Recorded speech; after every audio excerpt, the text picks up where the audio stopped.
Hello YouTube, it's that time of the month again. No, it's not. We're gonna unbox something today. This is an HP thin client computer. And why I got this, I'll get to that in a minute. Let's just open the box first so we can see what's inside. Very neat packaging. He actually shrink wraps this piece of cardboard to the thin client so we can actually properly unbox that. There's nothing else in here.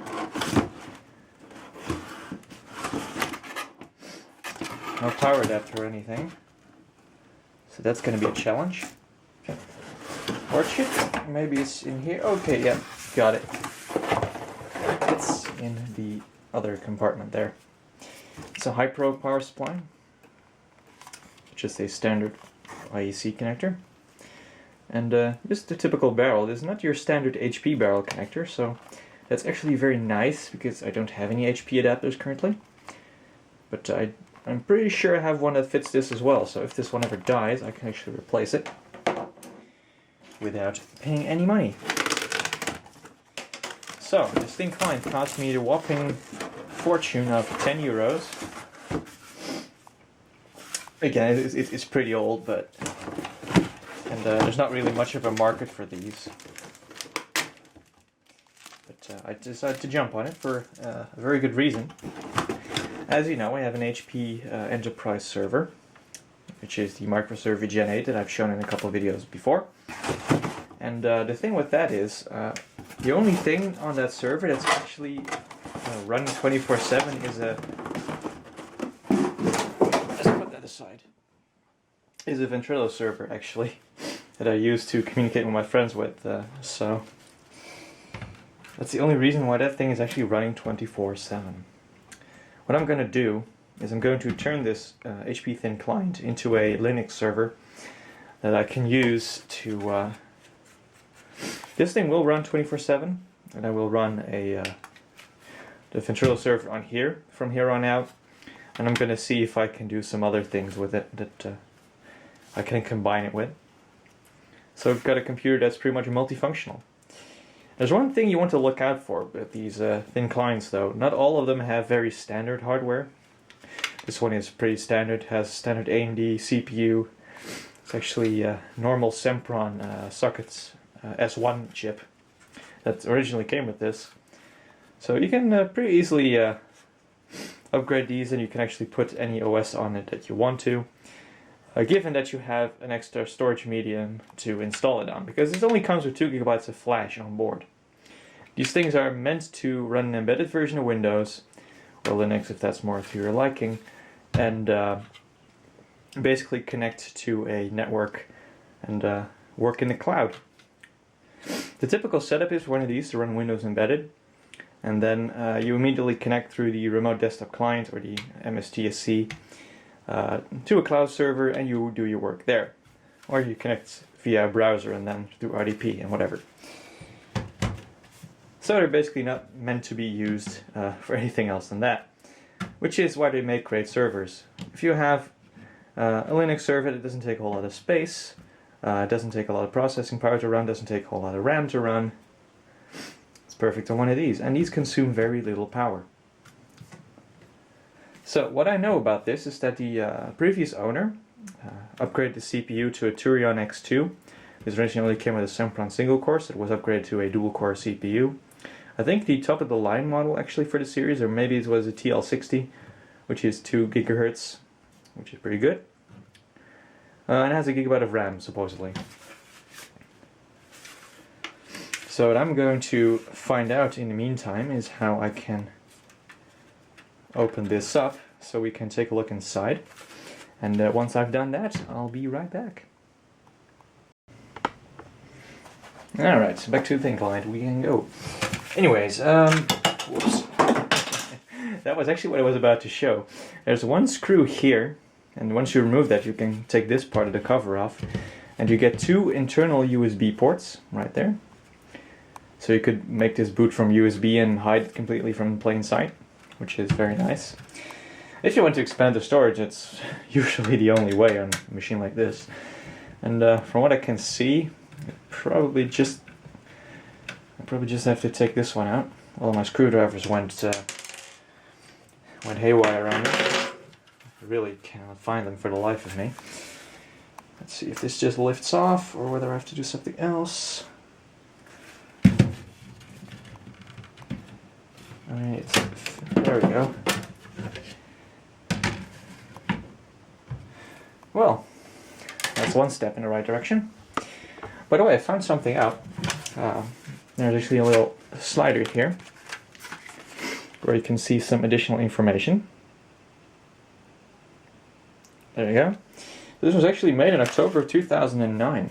That's actually quite new for something like this. Let's find out if the screwdriver will work with these screws. I mean, I've gotten an inside view of this machine from the previous owner, so... Actually showed what was in it. It was at first sight it looked very clean, so we're gonna find out whether that's actually the case. Which would mean that we only have to plug in a USB drive to put Ubuntu server on, and then we can just install it on the internal flash memory, which would be pretty cool. Let's see if we missed any screws. Doesn't look like it. Well, I guess this is some kind of cage that should just lift out. Yep, it's that case indeed. Alright, so now we've got a look at the insides. Here is the internal flash memory. It's in a pacer module. 2 GB of 44-pin IDE flash memory. It's some kind of proprietary IDE interface, from what I can tell. So yeah, it's probably a mini IDE if I had to guess. We actually have a little speaker here, which is very interesting. Yep, that's a speaker. Here is the RAM. It uses DDR2 memory. This is supposedly 1 GB, which is more than enough for a system like this, but I might upgrade it if I want to later on. Of course, the CPU is right here. I have no idea what's under there. I'm assuming this is the heatsink for the North Bridge, and it actually has this thermal pad on top that pretty much uses the entire casing here, this cage at least, as a heatsink. So that's pretty neat. Or maybe there's actually a GPU in there as well. Well, of course it is, but you know. But it's fully passive, so that's very cool. So it's going to be completely quiet. It's going to be completely silent, in fact. So I really wonder how that's going to hold up with this AMD Turion CPU, because they don't exactly have a reputation for staying super cool. Well, they're better than the Athlon X2s and laptops, that's for sure, or the Phenoms for that matter. But yeah. So let's unwrap the CPU. I may or may not put this back in, but this is the original chip. A mobile AMD Sempron CPU over socket S1. Copyright 2005. This is a Sempron 2100. Wow. It's a very slow CPU. But it might be more than enough, who knows. I mean, currently I'm running the Ventrilo server on Ubuntu server 14.04, which is what I intend to run on this as well. And the CPU is not being utilized at all, and the virtual machine only has 256 megabytes of memory, and it never even comes close to that, so I think we'll be alright. But yeah. So I don't quite know what I'm going to do with this other than the Ventrilo server yet. If you have any suggestions of light things to run on a system like this, definitely let me know. I've been dabbling with the idea of turning this maybe into a pfSense box, but I can't do both things at once. So I'd have to make this an open VPN server. That might work. But I'm not quite sure if this has gigabit Ethernet. Even if it doesn't, then there's absolutely no point. In terms of ports, here on the back we have a quite nice array. I mean, I showed it on video, but I never actually talked you through it. So here is the barrel connector for the power. We have VGA and DVI, very nice. A serial port, if we ever need one. 2 PS2 ports, 4 USB ports here, an Ethernet port there. And like I said, we have 2 internal USB ports right here. That's quite a nice array of ports on a machine that's not very usable for most people. But then again, it's completely silent, so that's pretty cool. But there's only one thing, by the way. I mean, I think everyone has picked up on this, but this thin client has a PCI Express slot. I'm really wondering what they were thinking when they added this. I mean, I'm pretty sure there aren't any bigger models of this that actually take advantage of it. So I think it's basically just wasted. Or maybe someone could just, I don't know, put a riser there and like a small card with an interface or whatever. I mean, you couldn't even mount it anywhere, so I don't know. Maybe Wi-Fi or something. But yeah. So that's pretty much the outside and inside tour of this machine. Oh, by the way, there are also 2 USB ports on the front. I forgot to mention that. So we've got a whopping 8 USB 2.0 ports on a thin client. Wow. Why would anyone ever need that? Speaking is hard when it's really warm outside. I can tell you that much. Anyways, I've been going on for way too long already, just showing a flipping thin client. What we're going to do, I'm going to prep a USB drive with the Ubuntu server. I'm going to try the newest version, 16.04. And we're going to see how that runs. And we'll see if we can get it up and running. If we can, that would be totally swell. And I will probably actually run this from my room this time instead of on the attic, for a number of reasons. Well, actually, I think I have one port free on my, or available on my switch down in the where my NAS is, so that should be pretty cool. Anyways, I'll keep you posted. Let's go to the Ubuntu stuff first, and then we'll figure out where to put it permanently. Welcome to the shoddy camera theater. No, honestly, I had to ghetto rig this up on my desk because I had nowhere to put this and give it a network connection at the same time. So there's that. This flash drive here contains Ubuntu server, so we're going to attempt to boot that up on that display over there. The venerable 20-inch Acer monitor that's completely oversized for what it's supposed to do. Yeah, I don't have any space here because I'm also updating my server, or at least I upgraded it slightly. I decided to take out the 1TB SATA drive and replace it with another. And that seems to be working okay. I'm also eating lunch, by the way, so I don't mind those noises. Right, F10. Did that work? It did.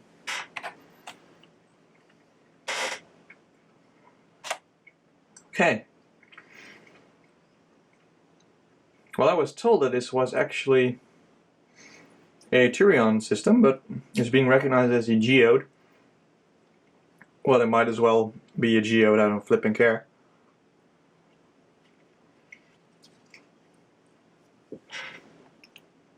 They do have 2 gigs of flash. It's a 2 GHz chip, and the model number up there is the HP T5730W.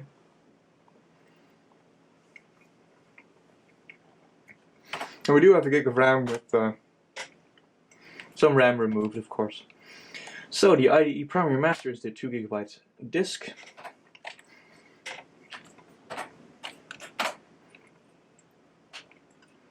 Let's see here, first boot device,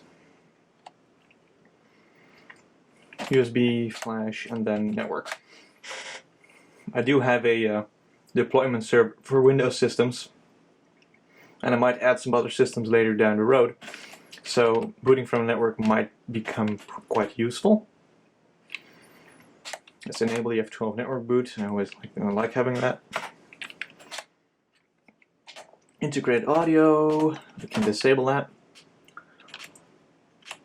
Let's see, external and secure ports. The secure ports are probably the ones that I just put the stick in. We can disable the serial port, we don't need that. Let's see here. Let's probably some power saving. We want all of the power saving we can get. Power on after power failure. Let's put that on. We'll actually do former states. That's probably better. I might enable the BIOS wake up to make it automatically boot up every day. But again, I have to figure out how this is going to work, or how well it's going to work rather.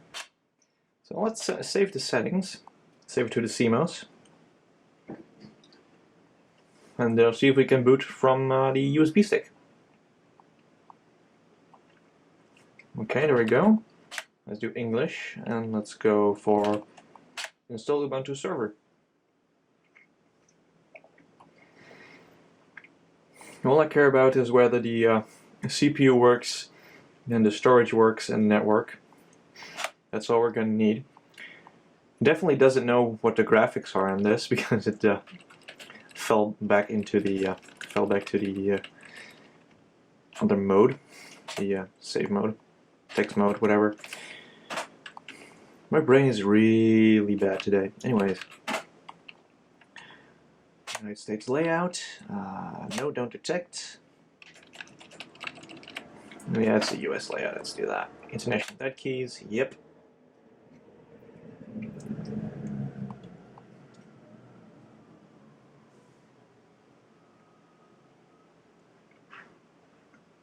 Right, there it goes.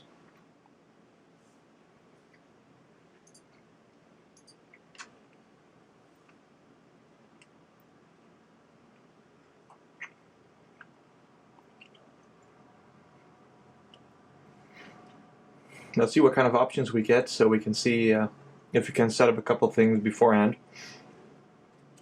I have been thinking about setting up a website or a web server for a while. I think this machine would be fine with that if I added another gig of RAM. But I'm not too sure because I would also have to pay for a domain to be registered. I don't want all the traffic automatically directly accessing my WAN IP address, which I'm pretty sure my ISP won't like that either.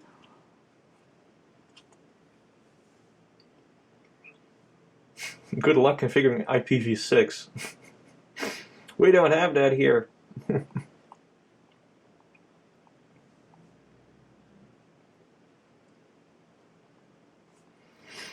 Alright, host name.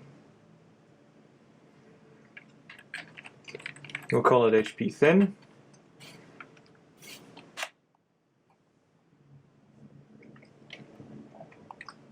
New user, I'll just use my own name.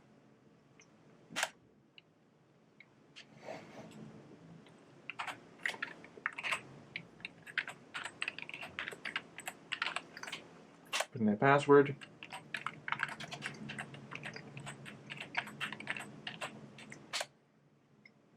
No encryption. I'll freaking ruin the speed of the system. Europe Amsterdam, that's absolutely correct.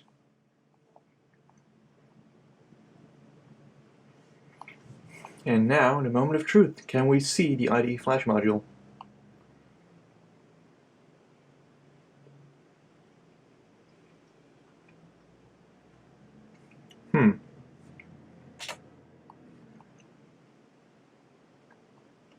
Let's go manual. I actually want to see what's going on here. Here, install medium SDB. Yeah, that's correct. Do we want this partition here? So, we want this disk. Yes. Ah, free space.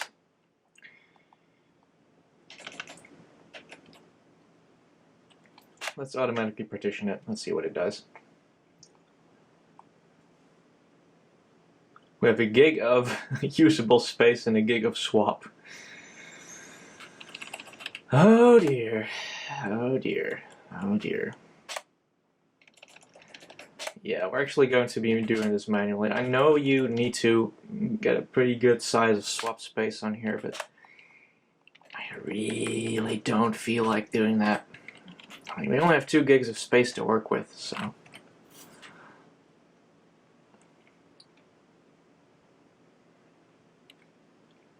You know what? let's go entirely without swap.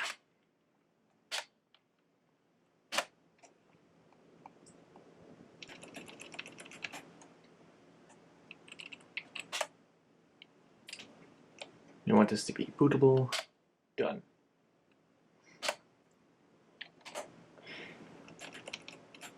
We're just going to go full YOLO. You have not selected swap space. Do you want to continue? Oh yes. I definitely do.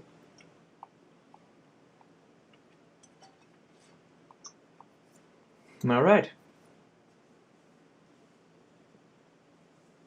Look at your sheer speed of that.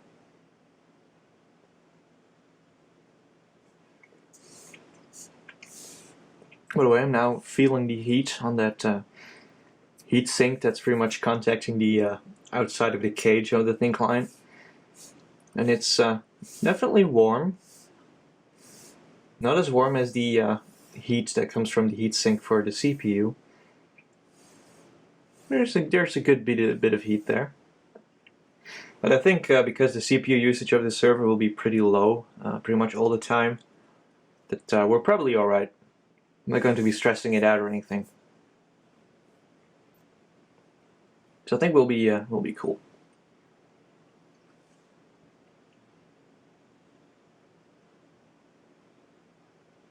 Alright.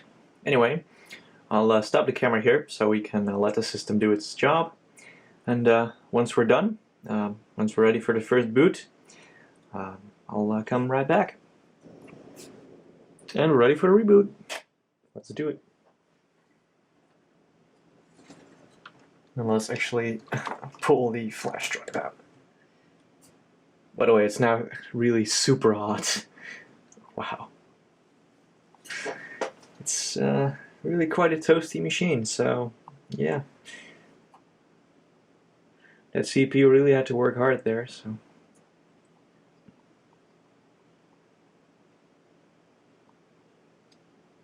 Alright, there it goes.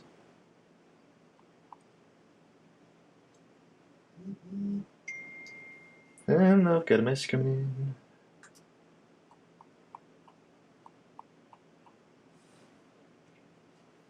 in. Alright, so far it's booting up pretty quick. And it's done. Damn, that's fast. Alright, let's log in.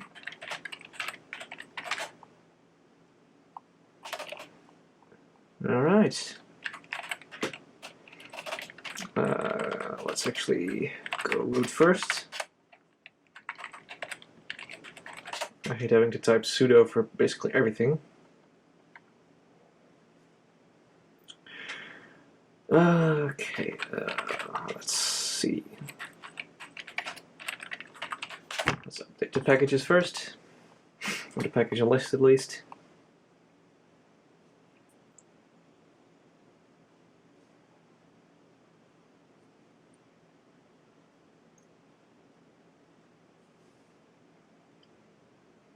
Okay, that's a short list.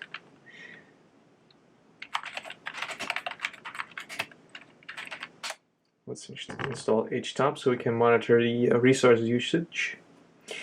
By the way, I also installed the SSH server when I set up the Ubuntu server installation, so we should be able to remote access this machine as soon as I've actually fixed its IP address. But that's all stuff that I'm going to do while I'm testing this machine out. For now, for entertainment purposes, so to speak.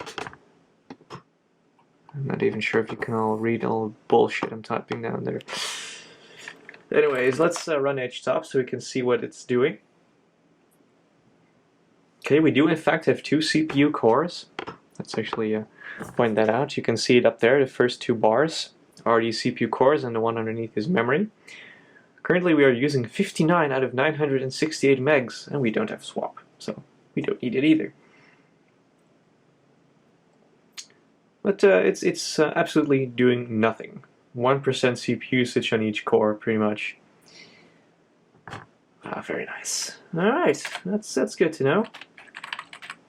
Let's clear the screen here so we can actually see some more. Anyway, so it seems that it's working. And, I'm definitely not going to put it next to the NAS, seeing how hot this thing is getting. So to not actually impose more heat on that particular small tight space there, I better just keep it somewhere else. I'm probably gonna just stick it in my room anyway. And by the way, I actually just noticed something. It's actually quite bad, but there is actually a use for that PCI Express slot now, I see. If you have the lid off, just move over a little bit so we can get a better look at this. That's just Facebook being Facebook. Anyway, you can actually see this is the there's the PCI Express slot. So if you got a riser card or something, you could probably put like a card here and use that for a better network connection or whatever, or a storage card if you could ever even connect anything to it. But yeah, you can actually access the slot from here. So that's nifty, I'd say. But other than that, there's really not a whole lot to it.